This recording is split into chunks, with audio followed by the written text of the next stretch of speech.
Greetings, greetings, greetings. Give me that paper back up there. See that? Then right there. The white one. Right here. Right there. That white notebook. Yeah, right there. hmm Greetings, everyone. Greetings, everyone. You want to say hey to everyone? Say greetings.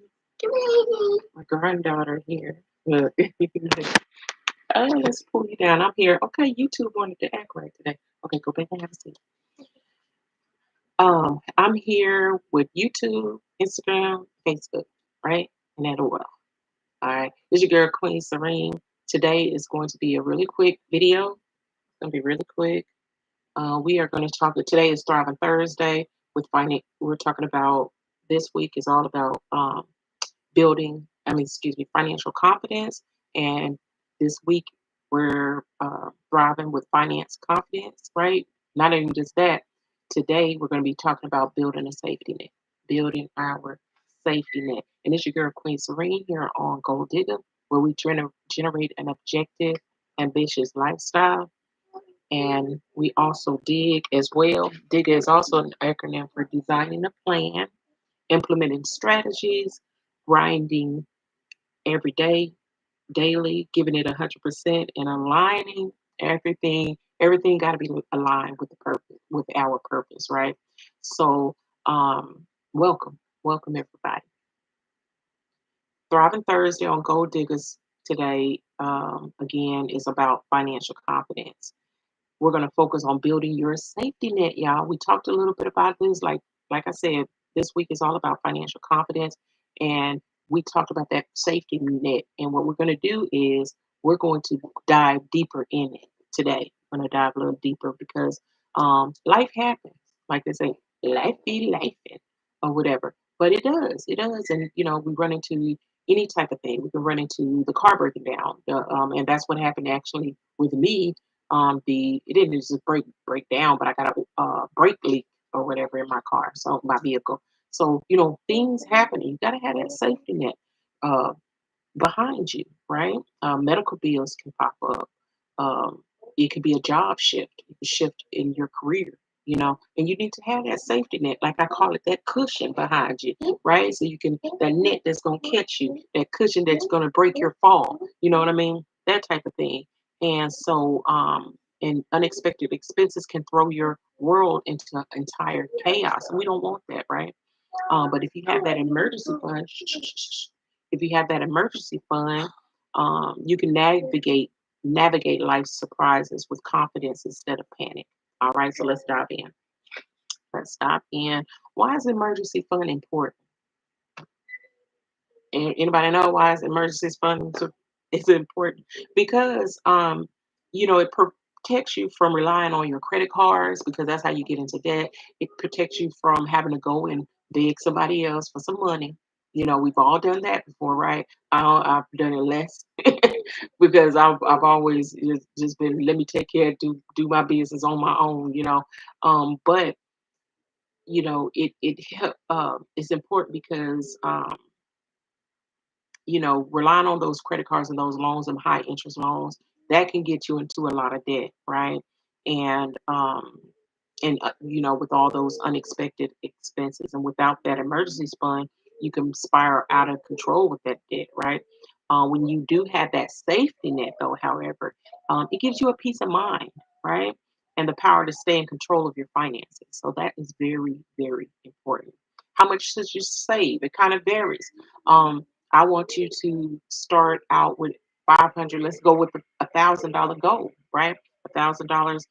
You can go a little less, so you can go to 500, but I'll say at least $1,000, because when you get into those type of emergencies, that's what things can happen. Oh, let me check this. Oh, let me see. Oh boy, hold on, y'all. Let me leave a little message here. All right, we're gonna go like that. Hopefully, that didn't mess up my life. But the thumb of rule, like I say let's say $1,000, and the reason why I say $1,000 because some of these, especially that cushion, got to be a little big, especially if it's something with a bill or something going on with your car, because your car is your livelihood when it relates to, unless you work from home, when it relates to you getting to that job, getting that income, right? So, but that $1,000 to cover small expense emergencies and prevent immediate debt. Okay. All right. And then the next level though is the 3 to 6 months, right? 3 to 6 months. And so essentially, and those are to cover the essential expenses like your rent, your utility bills, and the necessities of it, just in case your income stops. And so how you want to figure that out of what that would be, let's take all your expenses, should I say, and let's add them up, right? And then that amount is something that you would want to have each month. So if all your expenses equal to $2,000, then let's start with saving $6,000, and that's just for 3 months, right?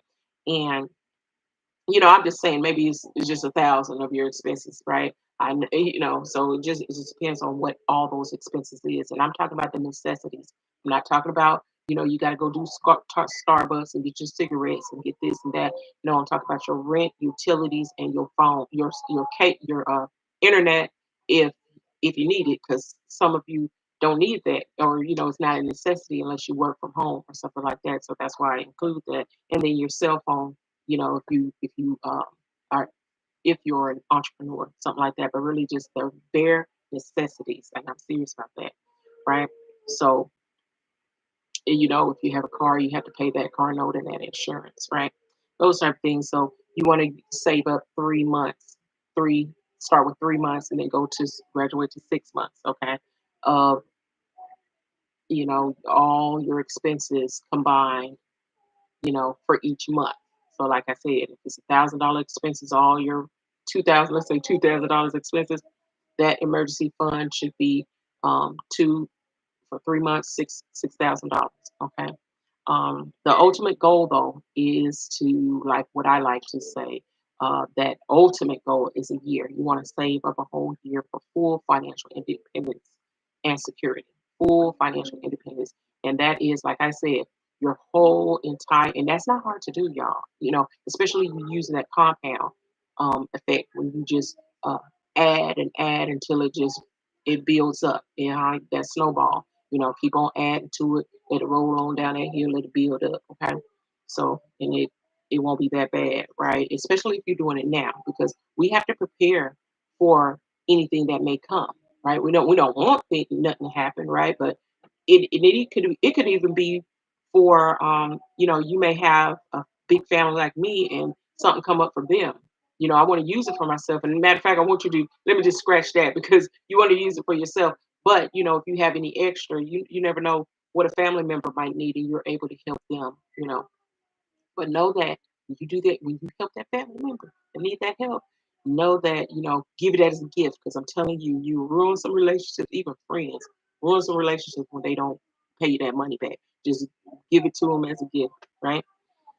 Um, how to build the emergency fund. We talked this week about the 50/30/20 rule, and that's 50% of your expenses goes to, now see, internet.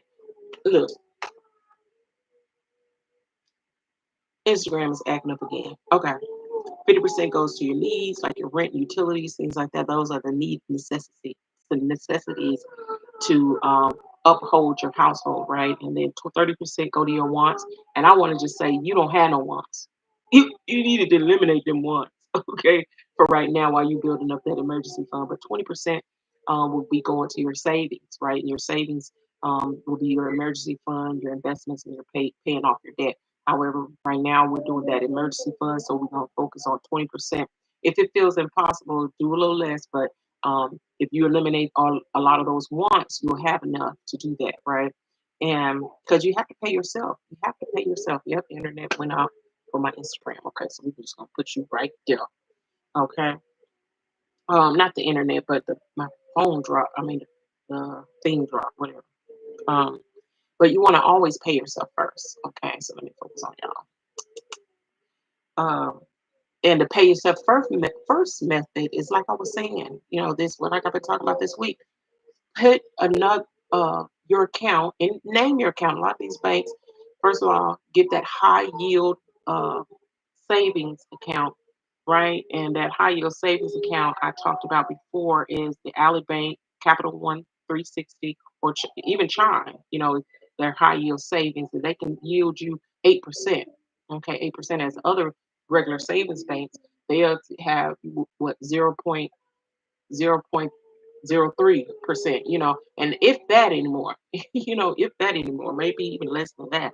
But um, pay yourself first, put it in that high yield savings account so that it can draw that interest on there as well. So make your money grow. And it may not be much, but it's more than banks, the regular checking account will give you, right?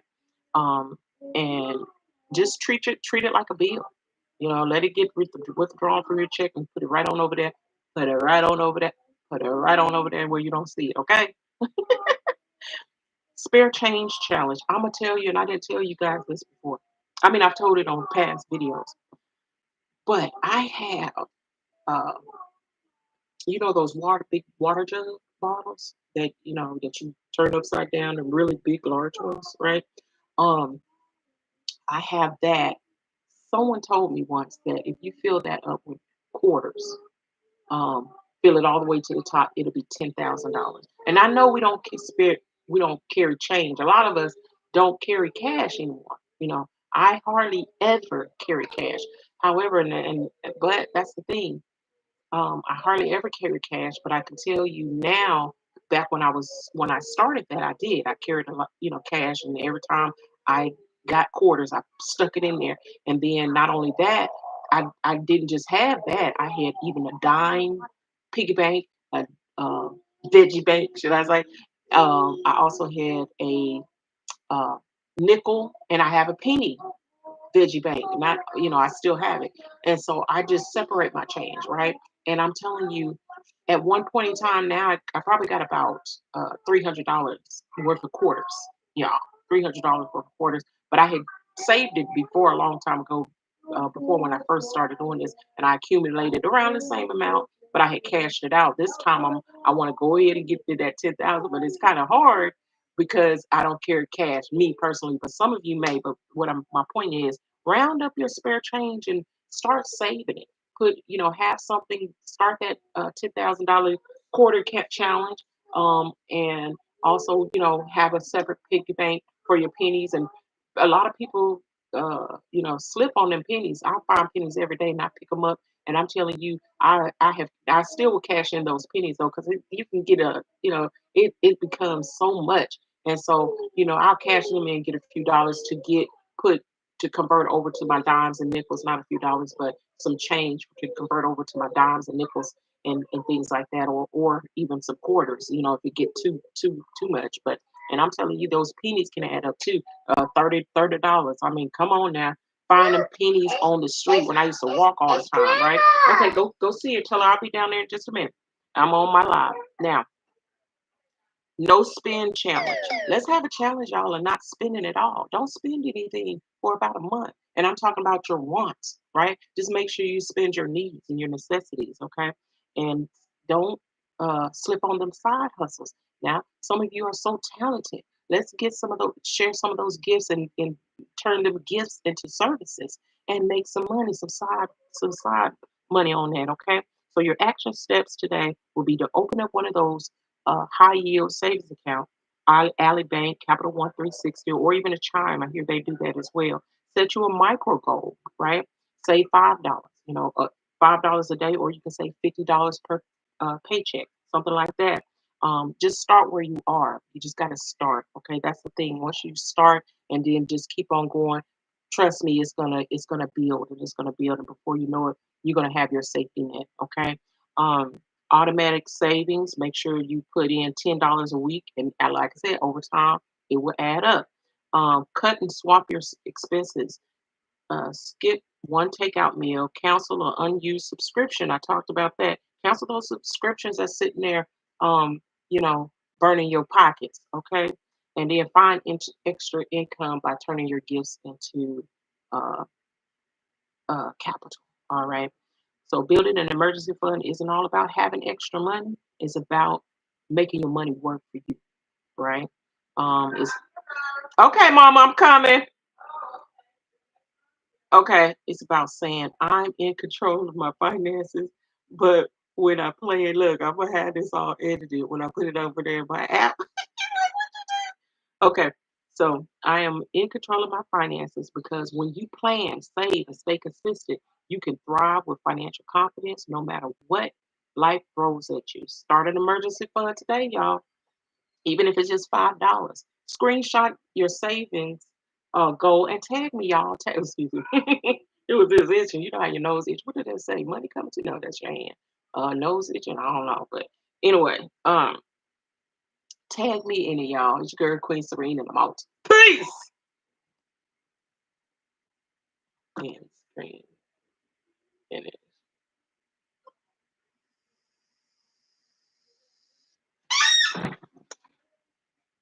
Okay, I'm coming. I was on my live. One more time. Can you come? Okay, you come. Come on. It's locked out.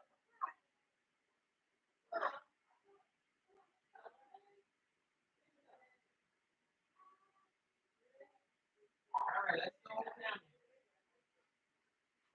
now. I'm coming. Oh, I forgot to cut you off. Let's see. In.